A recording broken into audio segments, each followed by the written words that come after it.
और इस वक्त आप ये तस्वीरें देख रहे हैं, जैसे कि हमने आपको बताया था, राज्यवर्धन सिंह राठौर आज पहुंच गए हैं अपना नामांकन दाखिल करने के लिए। जयपुर ग्रामीण सीट से वो इस बार चुनावी मैदान में हैं और तस्वीरें इस वक्त आपके सामने हैं। तो दो महत्वपूर्ण सीट जिसके लिए पर्चा आज दाखिल होगा, लखनऊ सीट और साथ ही साथ जयपुर ग्रामीण, जहां से चुनावी मैदान में हैं केंद्रीय मंत्री राज्यवर्धन सिंह राठौर। और ये दोनों ही सीट, चाहे वो लखनऊ की सीट हो या फिर जयपुर ग्रामीण, जहां से आप इस वक्त देख रहे हैं राज्यवर्धन सिंह राठौर अपना नामांकन दाखिल कर रहे हैं। बहुत ही प्रतिष्ठित सीट है दोनों के लिए, क्योंकि ये हाई प्रोफाइल सीट है। दो केंद्रीय मंत्री जो आज अपना नामांकन दाखिल करने के लिए पूरी तरह से तैयार। और राज्यवर्धन सिंह राठौर का मुकाबला इस बार कांग्रेस की कृष्णा पूनिया से है, जो कि खुद खिलाड़ी हैं। राज्यवर्धन सिंह राठौर भी खिलाड़ी रह चुके हैं, मेडलिस्ट रह चुके हैं और एक बार फिर से चुनावी मैदान में। और लगातार उनकी ओर से ये दावा किया जाता रहा है कि इस बार और भी ज्यादा धमाकेदार जीत दर्ज करने की उनकी तैयारी है।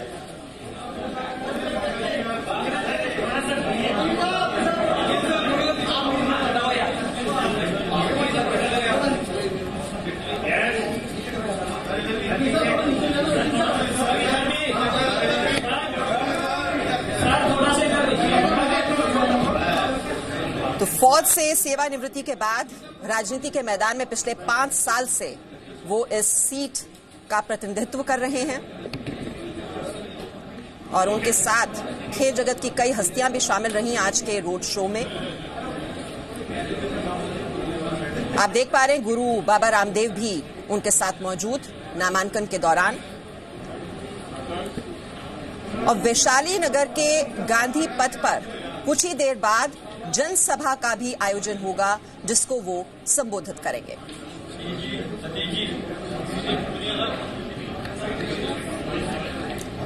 और इससे पहले उन्होंने अपनी पत्नी के साथ मंदिर के दर्शन किए। मोती डूंगरी मंदिर में वो गए अपनी पत्नी गायत्री के साथ। तस्वीरें आप दोनों इस वक्त देख रहे हैं, जो मंदिर में उन्होंने दर्शन किए, जीत का आशीर्वाद लिया अपनी पत्नी गायत्री राठौर के साथ। और उसके बाद अब नामांकन दाखिल करते हुए राज्यवर्धन सिंह राठौर जयपुर ग्रामीण सीट से वो इस बार एक बार फिर चुनावी मैदान में हैं।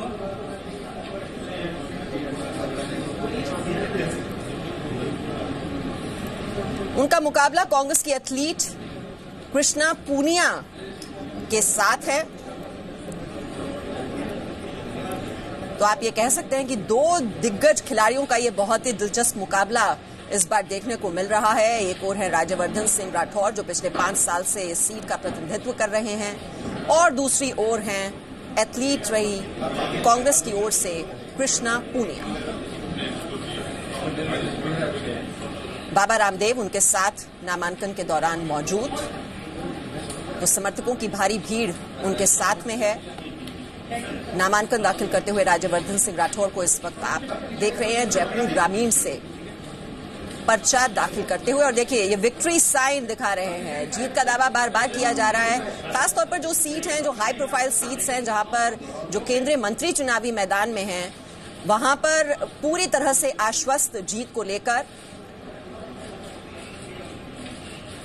और दावा तो ये किया जा रहा है कि 272 से ज्यादा इस बार जो है धमाकेदार जीत दर्ज करने में पार्टी कामयाब होगी।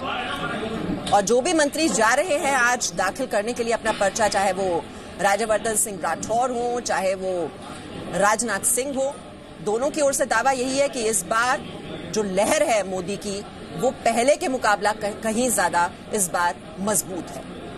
तो जीत को लेकर आश्वस्त।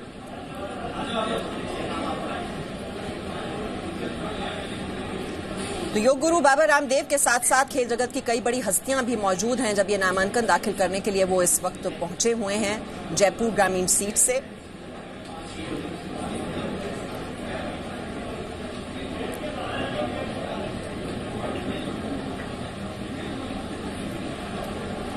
और उनका जो रोड शो हुआ, जिसकी तस्वीर हम कुछ देर पहले आपको दिखा रहे थे, उसमें कॉमनवेल्थ गेम्स स्वर्ण पदक विजेता रेसलर योगेश्वर दत्त, और पैरा ओलंपिक रजत पदक विजेता दीपा मलिक, ये जो तमाम बड़े दिग्गज खिलाड़ी हैं वो भी उनके साथ मौजूद।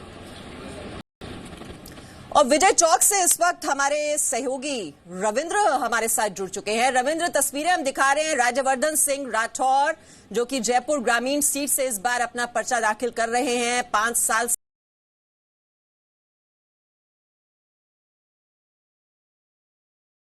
किया गया था कि न सिर्फ उनकी सीट पर बल्कि बीजेपी बहुत ही धमाकेदार जीत दर्ज करने वाली है इस बार के लोकसभा चुनाव में।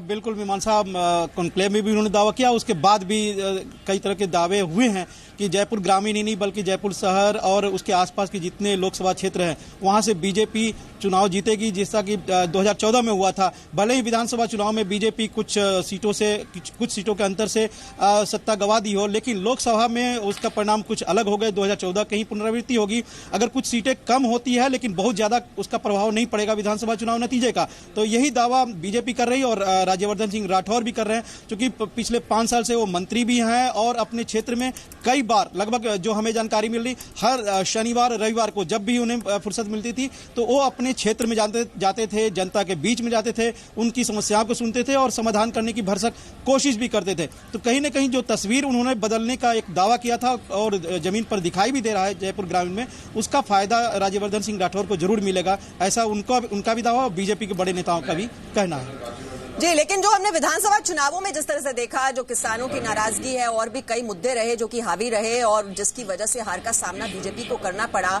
ग्राउंड पर ऐसा क्या बदलाव आया है रविंदर, अगर हम कहें कि अब जो नतीजे आएंगे वो बीजेपी के पक्ष में आएंगे, और ये देखते हुए कि पिछली बार लोकसभा चुनाव में बहुत ही जो पीक परफॉर्मेंस रहा था बीजेपी का? देखिए, सबसे बड़ा बदलाव तो है कि वसुंधरा राजे सिंधिया के जो नाम पर चेहरा पर जो चुनाव हुए थे विधानसभा चुनाव, अब नरेंद्र मोदी जो पीएम है उनके चेहरे पर, उनके किए हुए काम पर ये लोकसभा के चुनाव होगा। आप देखिए मीमांसा की, कहीं भी आप देश में चले जाइए, कैंडिडेट कोई हो, लेकिन वोट जो पड़ रहा है वो बीजेपी या फिर नरेंद्र मोदी जो पीएम, उनके चेहरे पर मिल रहा है, उनके काम पर मिल रहा है। तो कैंडिडेट से ज्यादा हावी अगर कहीं पर है इस चुनाव में तो पीएम वर्सेज ऑपोजिशन है। तो जाहिर तौर पर जो मुद्दे हैं, चाहे किसान हो, लोकल मुद्दे हो, वो विधानसभा चुनाव में ही बहुत ज्यादा असर पड़े होंगे। लेकिन इस बार जो लोकसभा चुनाव हो रहे हैं उसमें भारत सरकार ने जो किसानों के लिए भी बहुत से घोषणाएं की है, उसके बाद मैनिफेस्टो में जिस तरह की बातें कही गई है, जिस तरह के संकल्प लिया गया किसानों की तकदीर बदलने के लिए, उनकी तस्वीर बदलने के लिए, 2022 तक उनकी आमदनी दोगुना करने का, तो कई तरह की बातें हैं जो लोकसभा चुनाव में असर करेगा, जो विधानसभा चुनाव में पार्टी का असर नहीं हो पाया था। तो इसलिए चेहरा भी बदला है, नीतियां भी बदली है और सरकार की जो काम है उस पर ही लोकसभा चुनाव के नतीजे आएंगे, ऐसा बीजेपी का भी बड़े नेताओं का कहना है। जी, और रविंद्र, 2 हाई प्रोफाइल सीट हैं आज जहां पर नामांकन दाखिल करने वाले हैं 2 ये केंद्रीय मंत्री हम दिखा रहे हैं, दोनों ही तस्वीरें। राजनाथ सिंह भी कुछ ही देर में नामांकन दाखिल करने वाले हैं, राज्यवर्धन सिंह राठौर तो कर ही रहे हैं। और बात की जाए अगर लखनऊ सीट की, तो बहुत ही प्रतिष्ठित सीट है, 1991 से लगातार बीजेपी का कब्जा रहा है इस सीट पर, तो यहां तो मुश्किल नहीं आनी चाहिए, बिल्कुल भी केक वॉक होना चाहिए बीजेपी के लिए। मीमांसा, बिल्कुल सही बात है कि 1991 से अगर अटल बिहारी वाजपेयी वहां से लगातार चुनाव जीतते रहे और उनके अस्वस्थ होने पर लालजी टंडन और उसके बाद आप 2014 में राजनाथ सिंह, 2019 में फिर से चुनाव लड़ रहे हैं। आप देखिए कि हनुमान सेतु मंदिर में उन्होंने पूजा की, उसके प्रदेश कार्यालय में जब उन्होंने अपने कार्यकर्ताओं को संबोधित किया तो वहां भी उन्होंने अटल जी का ही नाम लिया कि अटल जी के जो सपने हैं, अटल जी का जो काम है, जो अधूरा काम रह गया है, जो सपने हैं लखनऊ को लेकर, उसे हम पूरा करेंगे। और इस तरह के उन्होंने अपने क्षेत्र में जो पिछले 5 साल के जो काम है, चाहे रिंग रोड हो, चाहे मेट्रो हो या दूसरे काम है, उसका भी उल्लेख किया। और अब देखिए कि वो रोड शो कर रहे हैं, भारी जनसंख्या भी उनके साथ है, कार्यकर्ताओं के अलावा जो लखनऊ के वासी हैं वो भी राजनाथ सिंह के इस रोड शो में है। आप देखिए कि हजरतगंज जो है वहां से क्रॉस करते हुए जिलाधिकारी आवास, फिर स्वास्थ्य जो चौराहा है वहां तक जाएगी और 1 बजे जो जानकारी मिल रही, 1 बजे करीब जिलाधिकारी के कलेक्टर ऑफिस में जाकर वो नामांकन दाखिल करेंगे। तो कहीं ना कहीं जो रोड शो में उनको जन समर्थन मिल रहा है और 5 साल में जो काम किया और साथ साथ यूपी में योगी सरकार के रहने के, और इसके अलावा अगर आप देखिए तो प्रधानमंत्री, जैसा कि हम लोग बार बार कहते हैं कि प्रधानमंत्री नरेंद्र मोदी का चेहरा है और उनके नाम पर ही एक पूरे लोकसभा के चुनाव हो रहा है, तो इसका भी असर लखनऊ में दिखेगा। और जो लगातार जो चुनाव जीतते आ रही है बीजेपी, इस बार भी रिपीट होने की बहुत संभावना है। राजनाथ सिंह ने खुद ही ऐसा दावा किया कार्यकर्ताओं को संबोधित करते हुए प्रदेश कार्यालय में। जी, और राजनाथ सिंह की टक्कर में किसको उतारा जाए, विपक्ष तो यही नहीं तय कर पा रहा है। यहां पर कौन होगा बीएसपी एसपी का उम्मीदवार या कांग्रेस का उम्मीदवार, उसको लेकर भी क्लैरिटी नहीं नजर आ रही है। रविंद्र, मीमांसा 2014 के हमें याद है जब चुनाव समिति की बैठक हो रही थी, केंद्रीय चुनाव समिति की बीजेपी की, और सबसे आखिरी में शत्रुघ्न सिन्हा का नाम आया था, लिस्ट में आया था पटना साहिब से, और वो भी माना जा रहा है। और जो हमें जानकारी है कि राजनाथ सिंह जब अध्यक्ष थे तो उन्होंने अपना वीटो पावर लगाया था कि शत्रुघ्न सिन्हा को पटना साहिब से चुनाव लड़ाया जाए।